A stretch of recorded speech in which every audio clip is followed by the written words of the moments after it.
મહત્વના સમાચાર અમરેલીથી, જ્યાં નાની ધારી ગામમાં મોડી રાત્રે ઘરમાં દીપડો ઘૂસી ગયો હતો. દીપડો ઘરમાં ઘૂસતા મચ્યો અફરાતફરીનો માહોલ. પરિવારે સતર્કતા દાખવતા દરવાજો બંધ કર્યો અને દીપડાને ઘરમાં પૂરી રાખ્યો. સ્થાનિકો દ્વારા વન વિભાગને જાણ કરાઈ હતી. દીપડાને પકડવા મેગા ઓપરેશન શરૂ કરાયું હતું. 1.5 કલાકની જહેમત બાદ આખરે દીપડાનું રેસ્ક્યુ કરાયું હતું. દીપડો પાંજરે પુરાતા ગામના લોકોએ રાહતનો શ્વાસ મેળવ્યો હતો.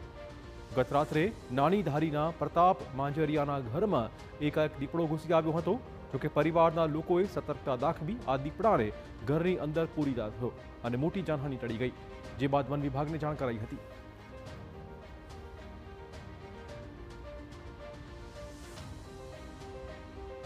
દીપડો મારા ઘરે આવી અને રૂમમાં જતો રહ્યો છે. પછી ગામ લોકો ભેગા થતા અમે દરવાજો બંધ કરી વન વિભાગને જાણ કરેલ. તો ખાંભા વન વિભાગના આરએફઓ સહિતનો સ્ટાફ ઘટના સ્થળે દોડી આવ્યો હતો. આખરે ઘરની અંદર રહેલા દીપડાને ટ્રેન્ક્યુલાઇઝર કરી વન વિભાગે પાંજરે પૂરતા સ્થાનિકોએ રાહતનો શ્વાસ લીધો હતો.